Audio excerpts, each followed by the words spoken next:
জয় মা তারা। নমস্কার। আমার নিরাজন ইউটিউব চ্যানেলের সুপ্রিয় দর্শক বন্ধুরা, আমি শুভ্র রায়চৌধুরী আপনাদের কাছে খুবই ছোট একটা ব্যায়াম নিয়ে আজকে আলোচনা করব আমার এখনকার এই ভিডিওতে। এখন অধিকাংশ একটু বয়স্ক মানুষদের বাতের বা অন্য কোনো কারণে হাঁটু বা গোড়ালিতে অসহ্য ব্যথা যন্ত্রণা হয়। এমতাবস্থায় হাঁটুতে হাঁটতে, চলতে, শুতে, বসতে খুবই কষ্ট হয়। তাই তাদের জন্য আমার এখনকার এই ভিডিও।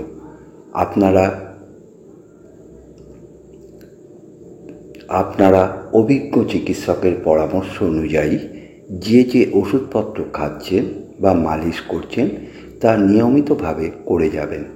অনুগ্রহ করে চিকিৎসকের পরামর্শকে অবহেলা করবেন না। এই সমস্যা শুধু বয়স্ক মানুষদেরই নয়, আজকাল অল্প বয়সীদেরও হচ্ছে। এহেন অবস্থার পরিপ্রেক্ষিতে মাত্র 3 মিনিটের একটা অতি সহজ ব্যায়ামের পদ্ধতি বলছি।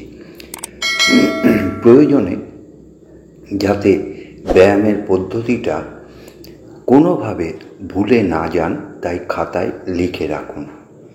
আপনি এই ব্যায়ামটা আপনাদের সুবিধা অনুযায়ী দিনের যে কোনো সময় করতে পারেন এবং একাধিকবার করতে পারেন।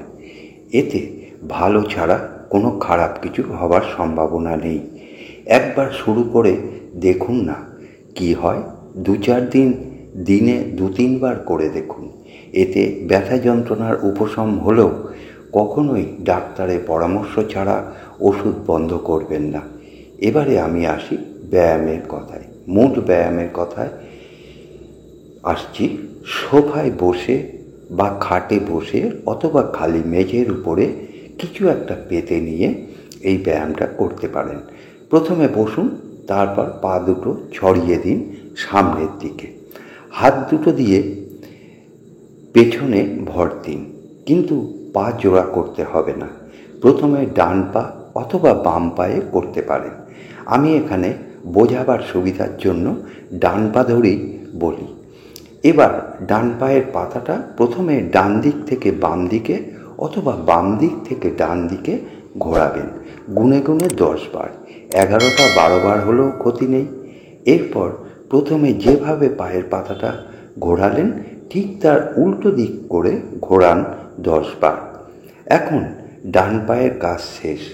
এবার বাম পাও ঠিক একইভাবে ডান দিক থেকে বাম দিকে 10 বার, বাম দিক থেকে ডান দিকে 10 বার ঘোরান। গোড়ালি এবং হাঁটু যেন খাট বা সোফা বা মেঝেতে ঠেকে থাকে। হাঁটু বলতে হাঁটুর তলাটা। মনে রাখবেন, দ্রুত ঘোরাতে হবে। প্রথম অবস্থায় ব্যথা থাকার জন্য দ্রুত ঘোরাতে পারবেন না, সেক্ষেত্রে আস্তে আস্তেই ঘোরাবেন। তবু হ্যাঁ, 2 পায়ের মধ্যে যেন একটু ব্যবধান থাকে, কারণ পায়ের পাতা ঘোরাবার সময় একটা পায়ের পাতার সঙ্গে যেন ঠেকে না যায় আরেকটা পা। এবার যে কাজটা সেটা হলো, ঠিক যেভাবে বসে আছেন সেভাবেই বসেই পায়ের পাতা দুটোকে উপর দিক করে অর্থাৎ ঊর্ধ্বমুখ করে রাখুন এবং এই অবস্থায় থেকে পায়ের পাতা দুটোকে একই সঙ্গে আপনার দিকে টানুন। এখানেও খেয়াল রাখবেন গোড়ালি বা হাঁটু ফ্লোর থেকে উঠে না যায়, বরং চেষ্টা করবেন হাঁটু বা গোড়ালিকে মেঝের সঙ্গে চেপে রাখতে। এই পদ্ধতিটা 10 বার করবেন। সব ক্ষেত্রেই 2-1 বার কম বা বেশি হলে ক্ষতি নেই। শ্বাস প্রশ্বাস ছাড়া বা নেবার কোনো বাধা নেই, বরং যত বেশি স্বাভাবিকভাবে বসে করতে পারবেন ততই ভালো। এই পুরো ব্যায়ামটা করতে বড়জোর 3 থেকে 4 মিনিট লাগতে পারে একবার সম্পূর্ণ ব্যায়ামটা করতে। আর একবার ব্যথা যন্ত্রণার উপশম হলে আর নাও করতে পারেন।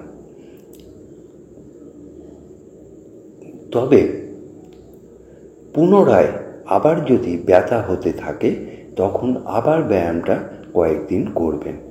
আমার এই নিরাজন ইউটিউব চ্যানেলে সমস্ত দর্শক বন্ধুরা কমেন্টস করে জানাবেন এই ভিডিওটা কেমন লাগলো। অনুগ্রহ করে একটা লাইক দিয়ে প্রচুর শেয়ার করুন, যাতে সকলেই উপকৃত হতে পারেন।